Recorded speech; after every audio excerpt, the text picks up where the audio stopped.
Greetings. My name is Michael Miller. This is a Michael Miller trademark training video out to you because you're watching. Thank you and welcome. It's meant for Michael Miller Pilates licensed affiliates, the Core New Core, and anyone interested in surviving and thriving as a Pilates instructor or student.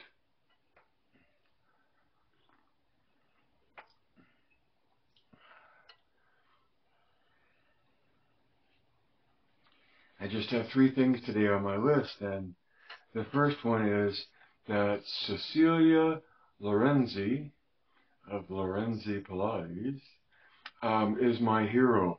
Yes, she's my hero. And the first reason she's my hero is because she loves Core New. And of course, that's the nickname for the Michael Miller trademark. And yet, I don't think it's just the trademark that she loves, but what it points to and the value there is within. For some reason, I love it, she loves it, and that's a big reason why she's a hero of mine. But then beyond that, not only does she recognize it, not only does she find connection to it, but she shares it, and that's humbling indeed, and that makes her a hero of mine, that she shares it. And not only does she share it, and she also has the gift of more than one language spoken and translates it. And again, that's so humbling, and I'm so grateful.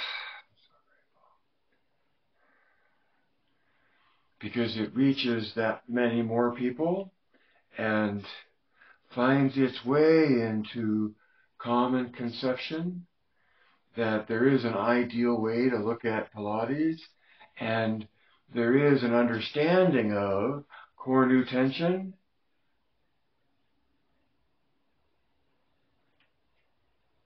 and how it plays a part in the pursuit of what you do when you do Pilates.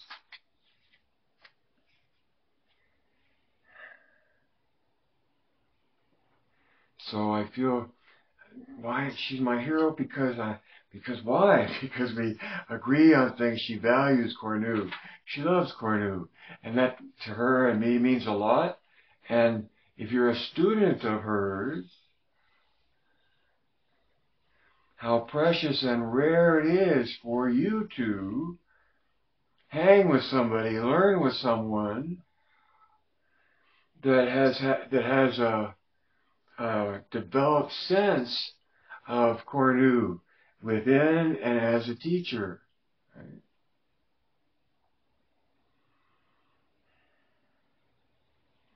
So, number two is titled Joe's Barrel Top Teaser. So on social media now, even there's this picture of Joseph Pilates sitting on the end upright of a big barrel. Nothing from a Pilates studio, a big barrel. And on top of that, he's doing the teaser with a demi-point in the metatarsals that I interpret as an endpoint of tension, to acknowledge that at the metatarsals, right, at the metatarsals, there's an endpoint of tension. And that in making that endpoint, it allows you to unlock at the knees. And all of that, why? Because you're after a uniform engagement of your musculature. And so when you understand in your mind, or at least conceptualize in your mind, imagine, whether it's real or not, these abilities to rotate at these axes, and that they interact with each other. This picture of Joe's barrel top teaser, is what I'm referring to it as, is an important image because it shows Joe later in life, much later than he wrote his book, demonstrating a teaser that shows endpoint at metatarsals, which indicates a foundation for core new tension right from Joe himself, if you're looking for that. Usually when you get into a, how do I say that politely?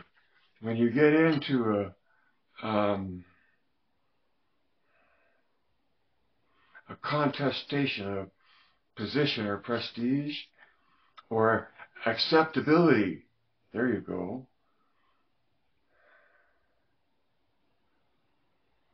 I got to travel a lot as a Pilates Kokopelli around the world, and luckily driven by sharing this point of view that I have all along through these recordings on YouTube.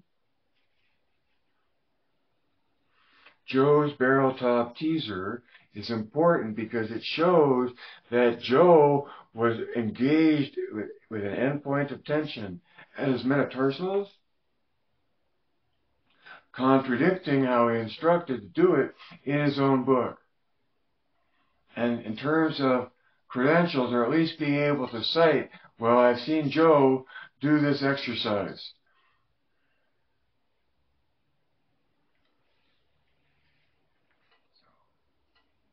Don't underestimate the importance of that image when you see it go by. And okay, so number three,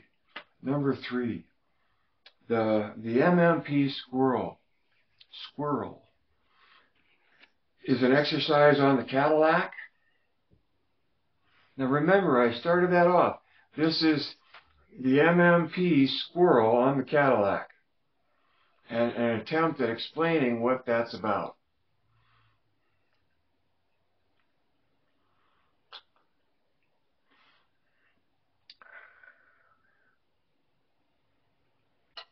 It's a dangerous exercise, so I'm not even going to try to instruct it here. And I totally say, consult your doctor and your trainer and make sure they know what they're doing and that you're not just leaping into something that needs to be built up to in a controlled way, right? So that doing it in and of itself is no big deal. That's why you study Pilates and you have an instructor and you build to the capability of your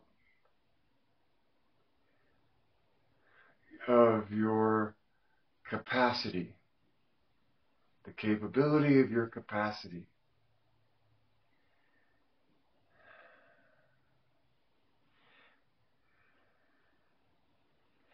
In the squirrel, the body hangs down, suspended by the feet, the ankles, but suspended from the legs, by the ankles. And from being in that position, lift themselves up into space high enough to go from flexion to extension without losing the integrity of symmetry along the midline of the body.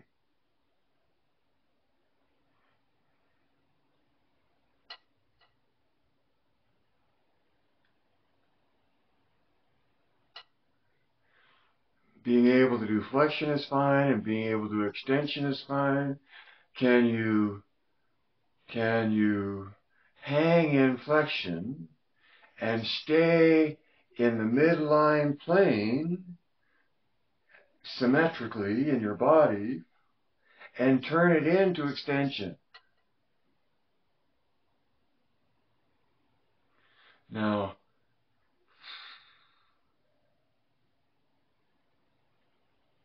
that's dangerous enough. And then really, in making the transition from flexion to extension, it's like you're the seat of a swing, swinging back and forth, and choosing the timing and your ability to make that happen without hurting yourself. So,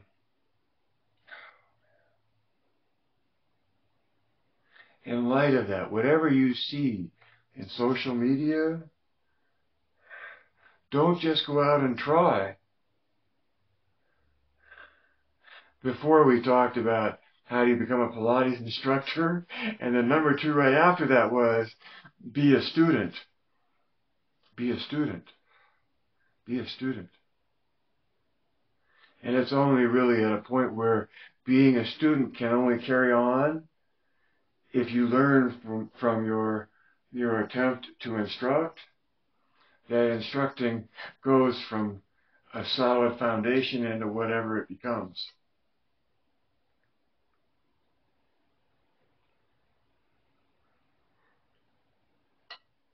So,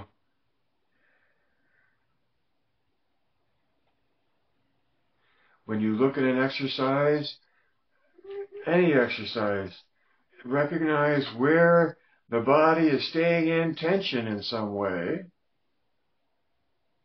and how that intention, or the necessity to be in tension, influences where the body is in space. Like how does the body stay connected to the tension?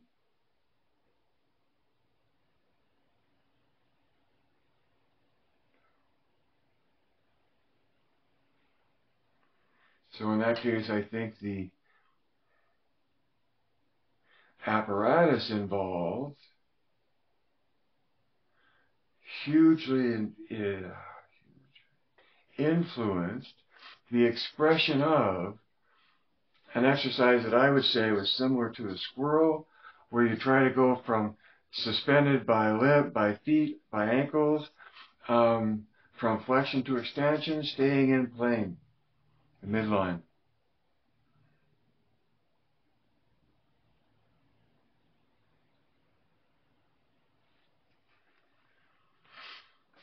Get a lot of help, and be sure you're spotted, and at least now I hope you know that there's an exercise that within the MMP point of view, it's about staying in plane, moving from flexion to extension.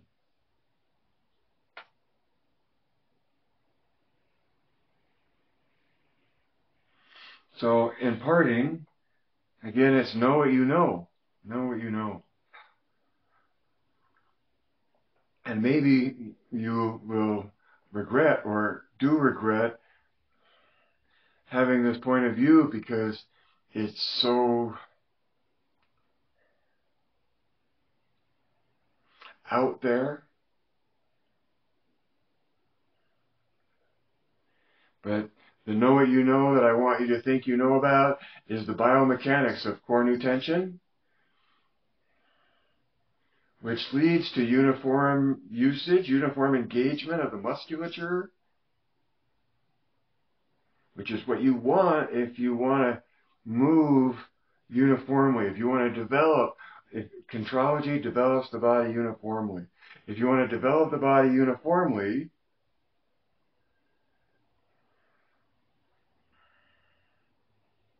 in my own small point of view, I would just say, just look at it and see the fact of the physics in it. Acknowledge the biomechanics of it sensationally through your own senses, of course, and then see, I've seen it happen. I've seen it happen. People are totally body aware, get introduced to the oppositional rotation between axes. But visually, it's like, okay, opposite rotations. And then the highest compliment is they turned right around, and then they started teaching that to their kids' class.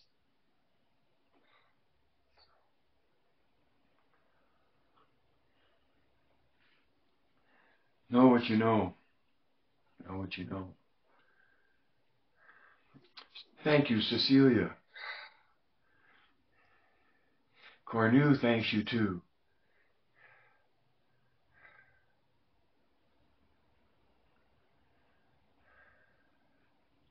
I think Cornu lives within all of us, and in a way of that it engages itself.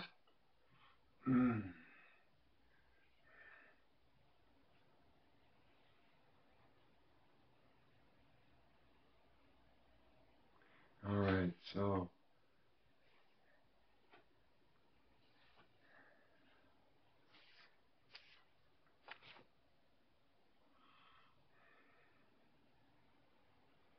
within MMP, consider the plane of the movement. Consider the perpendicular plane of the movement. So flexion, extension, side bending. And the pursuit of not only ideally moving within those planes, but making transitions between them.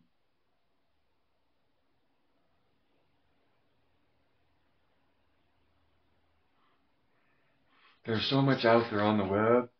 Educate yourself about the variations in any exercise. Have an instructor, have a teacher. Make sure they can spot you.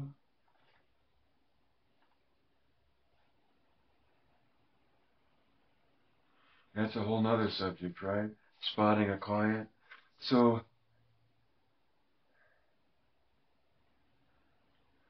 this whole thing about well, Cecilia is a hero of mine because she's shared about Cornu with so many people.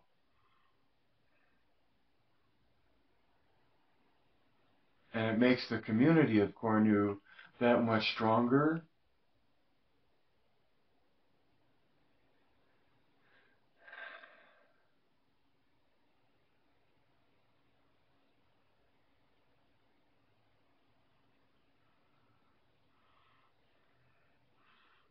My closing comment is about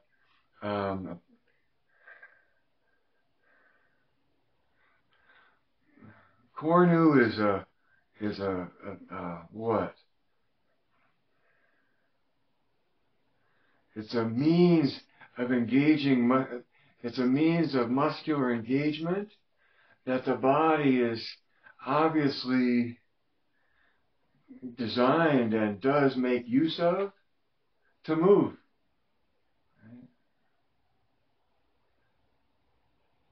The more you're aware of the biomechanics of that engagement,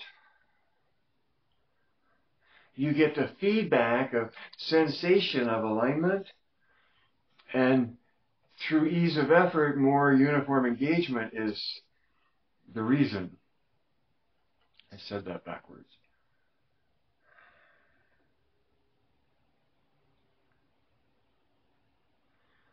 So what you know what you know is how the body can engage itself to feel alignment. And what else does that compete with?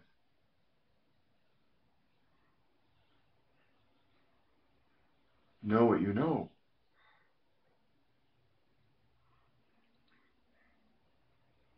Because life can't live forever. It's up to you to read between the lines, see behind the curtain.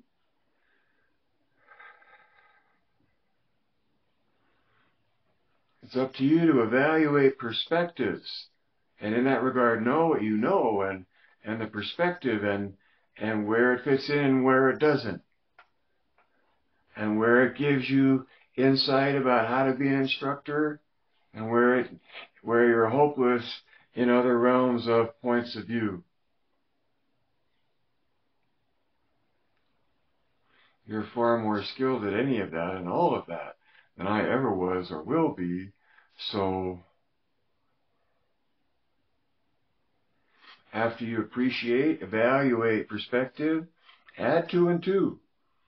Add two and two. Try to, and have fun with it.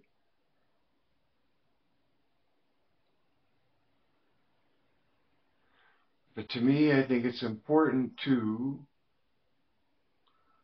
extend the opportunity of the karma that someone gets back from giving a value that they find appropriate.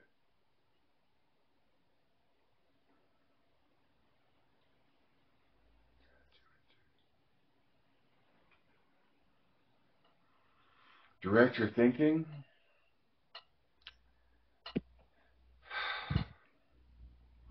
Thanks for listening. Geist.